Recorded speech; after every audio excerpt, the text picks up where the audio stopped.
I was convinced that there was no way to live a completely happy life. It began with a divorce, a broken home.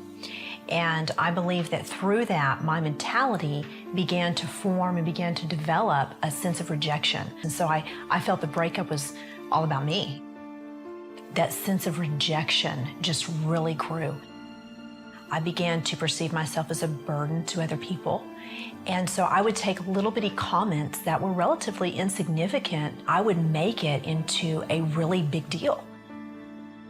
Those little seeds in my life, I began meditating on over and over. And as I grew, the rejection began to grow. What is wrong with me? And so I believe that the only answer for me was to end my life.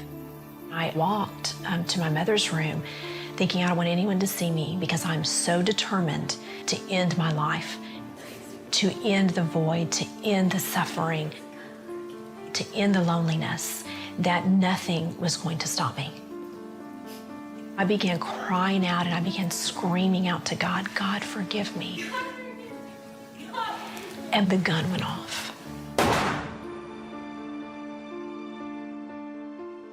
Well, she's written a book called Delivered. Tamara LaRue is here with us. Hey, it's good to see you. Thank you, Pat. It's a tremendous book. Thank you. That was a 38 police special. Yes. Your mother had in her drawer. I understand a voice said to you, don't shoot your face. It did, Pat. When I was headed on my mission, I was so determined not to live. And when I held the gun initially, I placed it up to my head. And a voice spoke to me and said, remove that from your head. And I argued with this voice, and I said, no, because I am going to complete this mission that I have started with. And so all of a sudden I get a vision of what I would look like if I was, to some bizarre reason, survive that. And then I got a vision of what I would look like, and I felt a compassion for my family. And so I listened to the voice, and I removed the gun from my head, and I placed it down at my heart. You pointed to your chest. You had it straight going down this way into your heart. I did. I knew where my heart was, and so I took the gun and I aimed it directly for my heart because I was not going to miss. And I wanted that gun to send me into eternity because I was so desperate for my pain and my suffering to end. So you pulled the trigger and there was a loud bang, and then what happened? Pat, when I pulled that trigger, I knew my body was dying. I felt the blood rushing through my lungs. Death gripped my body. I became blind. I became deaf. And as my soul left my body, I began traveling faster than the speed of light. And I began falling and falling and falling. And all of a sudden, this explosion happened on the inside of me. It was as if there was like a sulfuric type acid burn that consumed me in every way. It was so hideous and terrifying. There are no words to describe the level of pain and the type of burn that I was experiencing. What was it?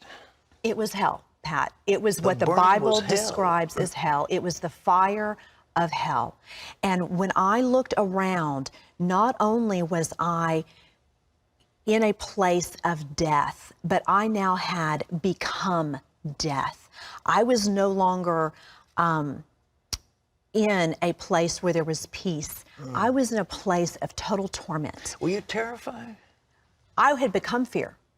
Oh, you become fear. I had become a being of fear. You know, the Bible describes that death is the absence of God. Yeah, yeah.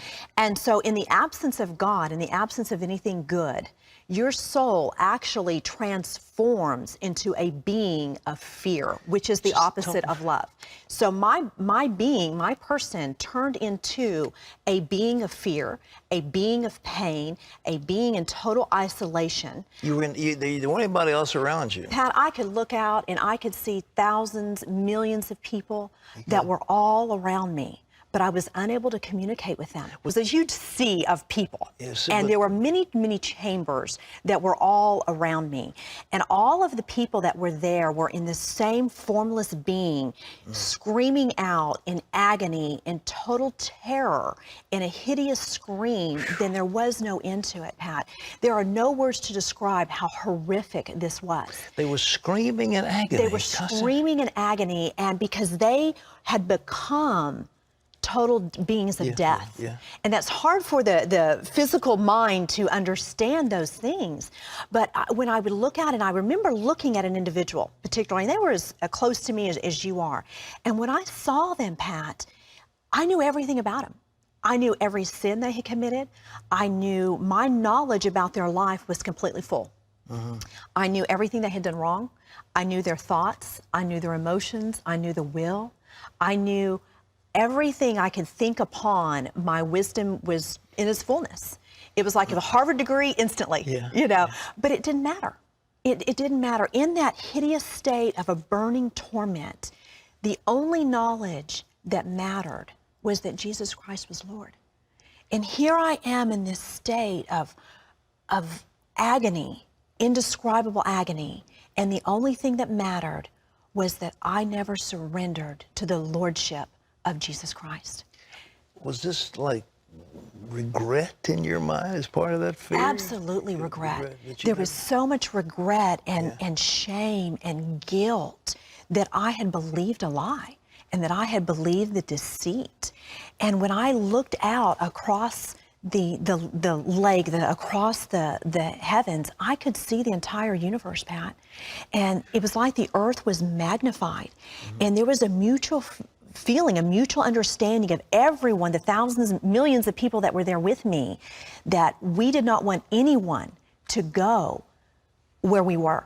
We wanted people to go back to earth and warn everyone, don't believe the lie. Do not be deceived by your enemy. Do not come here. Is that in your mind prior to this that ever could have seen anything as horrible as that? No. Never. And now I read the Bible and I see the Bible, how it describes hell. Yeah. And I look at my experience, and there are no words to describe what I experienced, Pat. You could look across the Gulf expanse and you could see heaven. You could see the peace, the joy, the love, the wholeness. And you knew you were never going to experience that because time does not exist in eternity. Time does not exist at all. And the only thing you can do is hope that no one else will come where you are. It's the most horrible prospect when you think of it. I mean, human mind can't conceive of anything as absolutely awful as that. You cannot. The human mind cannot, in our physical state, cannot understand spiritual things at all. But you know, Pat, what is so amazing is God's love was so incredible that before I actually shot myself, I cried out to God to forgive me.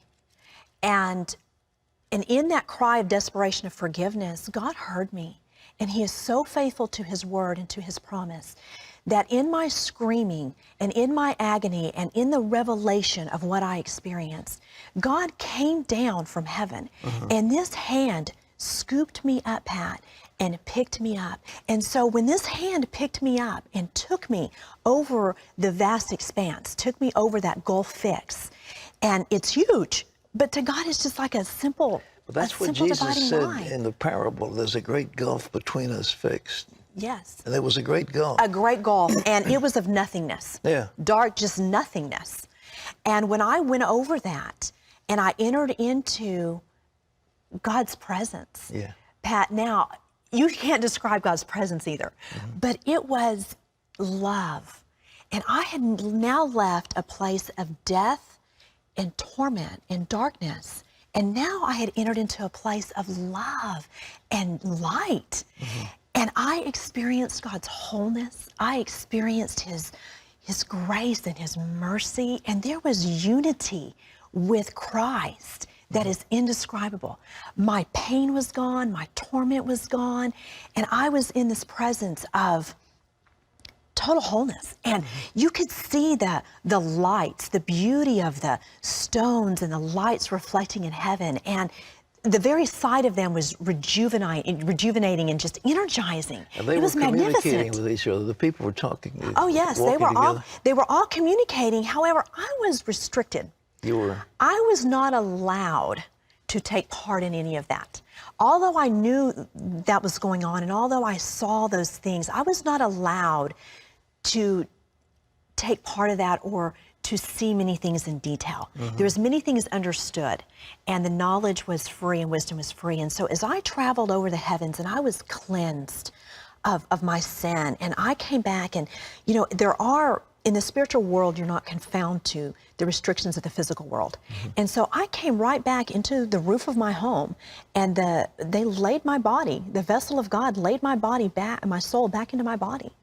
And when he did that, I instantly could see and hear again. And I knew at that moment that I was surrendering to the Lordship of Jesus Christ. And I knew that whatever I was facing, the stigma of suicide, the stigma of everything that I had to face, was going to be okay. Would you come back in? Was it an operating room? You came back into your home? No, I came back into my home. You did? I came back into my home because when I had gone in there, I was isolated. Nobody knew that I had gone in there alone. So I don't know how long exactly I was out of my body, but when I had come back, that was when I had called for my mother to come and help me, and that was when she called the ambulance. But when the ambulance got there, they even asked my mom, are you going to even bother to take her to the emergency room? Because I was gray. I had the pallor of death on me, and they thought that I was fading into death, but what they didn't realize is I had already been dead and had just come back. And so within a matter of a few hours, Pat, I had gone from, are you going to bother to take her to the hospital? They did their work on me in the emergency room. Then they took me into ICU. And by the time they got me to ICU, they're like, there's nothing wrong with her. And they put me into a regular room. My recovery was just miraculous. Well, did you hit the heart? I mean, did your bullet hit the heart? I missed my heart by less than 1/4 of an inch. And I understand with a .38 caliber gun that should have just shattered my heart completely. Well, according to your book, the attendants, and when you were lying there, they weren't too complimentary. They were complimentary. They're a little suggestive. It was quite humiliating. Here I was going through a situation that is humiliating in itself. Yeah. You know, being in a state of emotional just despair. To them, it was just work. You know, they were just working. Did they know you were alive and hearing all this? Oh, I was very coherent. I mean, they were looking at me for a response. Yeah. And my response was just, you know, I kind of smiled like, I can't believe you're saying this, you know, but that was part of, God used that, Pat, he works all things for our good. Sure. And he used that to show me, Tamara, you have got to not be afraid of people. There is only one fear you should have, and that is a reverent fear for me. You know, it's amazing. You know, you hear testimonies of how God just completely delivers you emotionally. That didn't happen with me, Pat. Although when I came back, God healed me of hopelessness. But he did not deliver me emotionally instantaneously. And I began my journey. And on this journey, it has been a wonderful journey. God has begun to teach me how to take the promises of his word and apply them to my mind and apply them to my emotions. So God has, through a process, completely delivered me and made me whole, where I am no longer emotionally distressed or depressed or sad or lonely or rejected. Do other people buy this when you tell them? What's your family, your parents? What do they think? Did you tell them where you'd been? You know, initially I did not tell them, Pat, because it scared me. Because I was so afraid of what people thought about me. I didn't tell anybody. For 2 years, I kept this secret to myself. And when I was ready to come and tell people, when I became saved, I started going to church, I started studying God's word, I started on my journey of learning how to become free and how to apply the cross to my life. But I made a lot of mistakes. And I would still fall back and I would drink and I would party with my friends because I needed these friends, I thought. And God showed me different. And so when I came out and began to tell my story, people were like, okay, if you're really telling the truth, then why did you go back and do these things? And it's a perfect opportunity for me to tell them, when our soul is in our body, we are in a war for our soul. And I am having to learn how to crucify my flesh and live after the Spirit of God. And I have gone on that journey. And so now, Pat, people, when I share my testimony, we see people saved and delivered and restored and made whole. And that same love that God has given me, I'm seeing Him manifest in the lives of others. And it's just amazing. Tamara, this book is tremendous. Ladies and gentlemen, it's called Delivered. Tamara LaRue, what a story. And that journey from heaven, or hell to heaven, not heaven to hell, hell to heaven. Yes. Tamara, God bless you. This is great.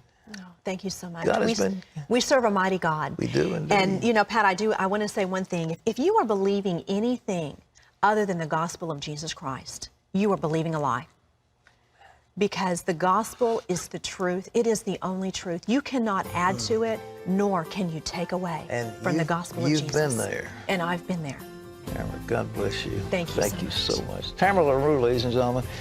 A whole week, we're talking about life beyond the grave. People who've been there, they've seen it. Listen to what they say.